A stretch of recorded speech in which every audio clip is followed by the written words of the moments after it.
Was the special good, though? Yeah, the special, it was okay. I mean, you got to fast forward a lot because people just babble and babble and babble and babble. But the one thing I just brought up with Jimmy before he went on the air, Philippe Petit. Yep. Jimmy has mentioned Philippe Petit on this show many, many times. And they did a whole section on Philippe Petit. And basically, he's the guy that walked between the Twin Towers on a little tightrope. One day, he just decided, I'm going to walk between the Twin Towers and stop New York City from working. And, that's insanity. And unfortunately, they don't have any video of this because, this was back in 1974, I believe. Yep. 1974. They got a lot of stuff. No video cell phones back then in 74? He tried to post it on YouTube, and they had yanked his account for something else. People just holding the payphone receiver up at him, just pointing it at him. Yeah, right. Someday. But they have a lot of still photographs. Which, of course they do. Ugh. Useless. And I was watching this thing as part of the documentary, and I can't describe the feeling I was getting. And I'm not scared of heights for the most part. I think we all are scared of heights to a certain degree, but I don't have that. Oh. I don't have the fear like I think Jimmy has talked about on the air. You're pretty much petrified of heights, right? I have acrophobia. I mean, I get really sweaty palms. Even in the Time Warner building when you're 3 stories up. Oh my God, we're just looking at a picture of him on the tightrope. I think everyone has a fear of heights when it's 1,200 feet on a wire and there's nothing to your left or right. Yeah, right. With that stupid pole in your hand, like that's going to help you. How do you bring yourself to make that first step off of the edge? There's a photo we're looking at. It's from one of the towers to the other one, and you could just. There's certain things, like certain photos put him into perspective how high he really is. Mm-hmm. And that's one of them. You could just see him balancing with a giant, those things that they carry, which to me seem heavy. The sticks. Yeah, a little balance. God almighty. Yeah, but that's the trick right there. There's photos in the book, by the way, of him getting ready to take the first step. Like they're setting up, they had to tie off the rope and make sure everything was secure. And there's certain close-ups at the top of the Trade Center that you'd never seen before because, none of us have ever stood on the edge of the Twin Towers.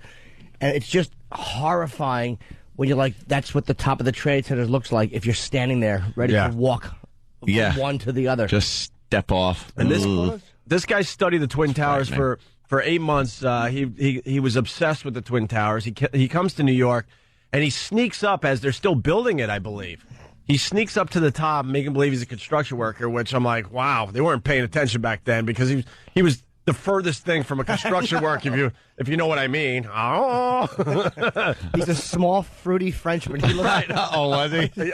Oh yeah. Me, I am here to fix things. Right. No, I sound German right now. I don't do good accents.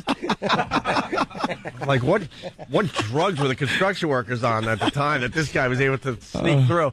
And he goes up there. He starts studying the Twin Towers. And then he puts a plan together, and he decided obviously he has to get the rope or the what is it, a metal cable probably? Yeah. I think it was a 1-inch thick cable. All right. He had to somehow get it from one tower to the other, and he decided the best way would be to use a bow and arrow. And he was able to accomplish all this. Like in the middle of the night, I think they spent all night long securing the cable, and then the next morning, he stepped out onto this thing and walked in between the towers, and all of New York watched. Oh, my God. Thousands of people watched. And he did it, I heard, he went back and forth 8 times. 8 times. And look at that. Look at that picture. And it's radio, so you can't. We'll have these pictures up on onaradio.com later today. It's him mid-span, it looks like. Yep. And you just see the background is what really puts it in perspective. Mm-hmm. What side is that? Jersey or? That's Jersey. Yeah, absolutely. Yeah, the Jersey side, and it's like he's it's like he's skydiving. That's how high up he is. Well, I live about 400 feet off the ground these days. In a building, or do you just hover? I just hover in a nest. Oh, okay. In a nest. That would be interesting. In an airy. Good crossword, puzzle word.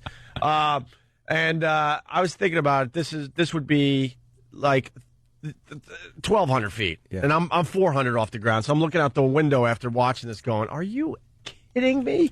The other thing is, the witnesses said that the guy was having so much fun walking back and forth between the towers that he was actually leaving the tightrope. Like he was kind of dancing because he's Well, and he was actually in the air, kind of jumping a little bit. he would jump. Kind of jumping, kind of dancing, and then he decides he's having so much fun, and this is what just creeps me out just to even say right now.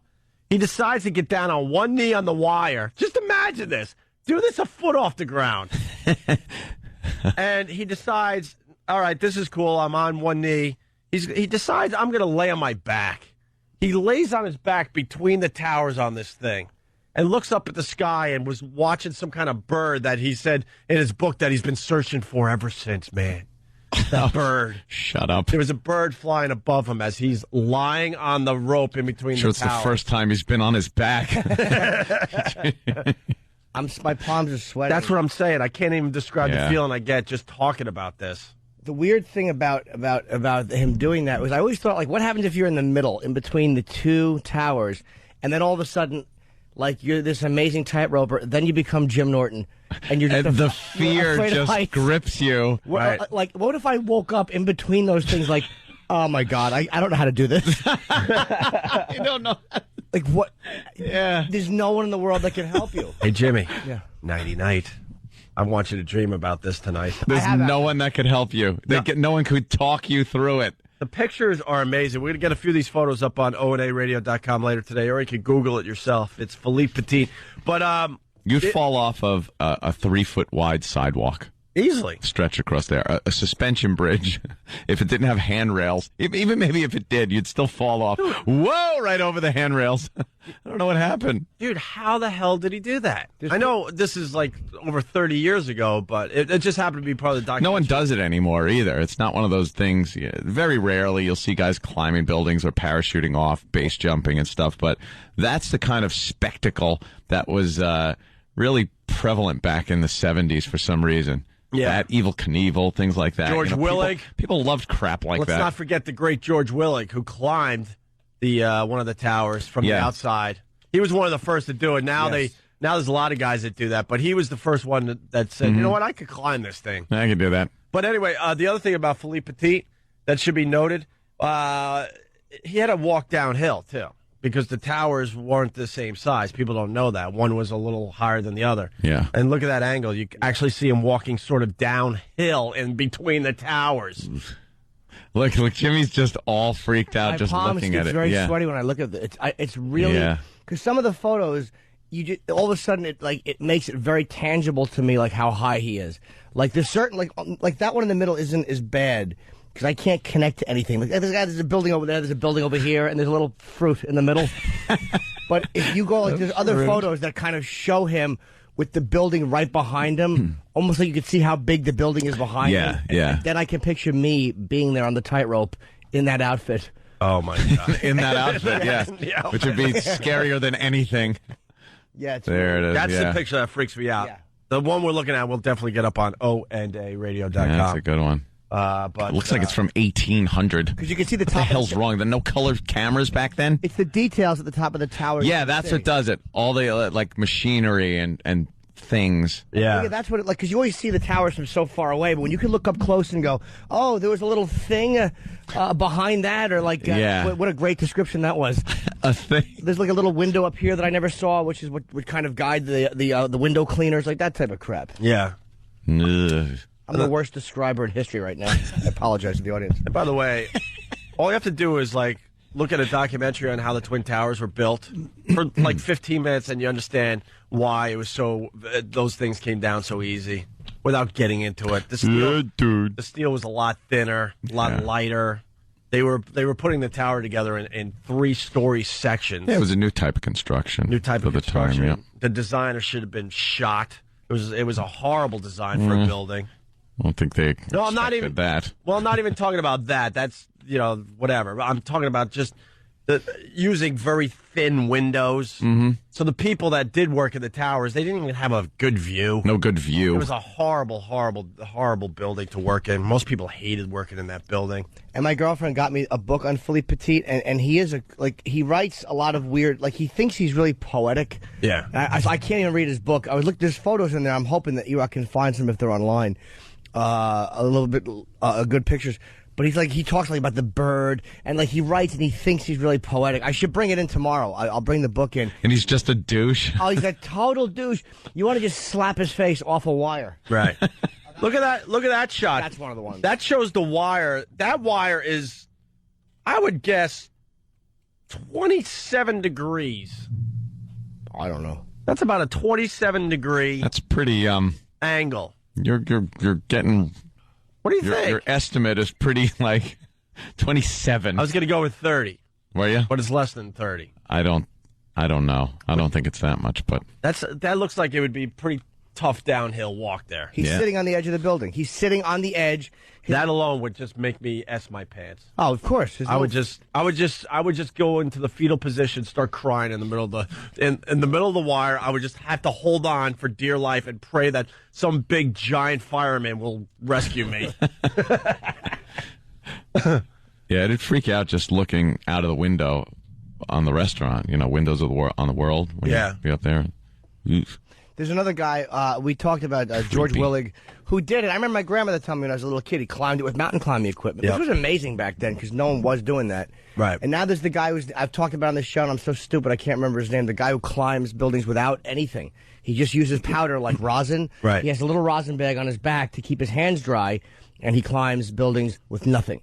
No Just equipment. Fingertips and nothing. And his toes. shoes. Yeah. Well, that's the rock climbers know what they're doing these days with their fingertips. So, it's a weird radio show. Huh? We just like talking about odd things on the show. Yeah, isn't it? Well, it's just a way to start the show today. But would you rather? What would scare you more? Climbing the outside of the building like George Willig did, or walking between them on a tightrope? Which one would be worse? The tightrope. One you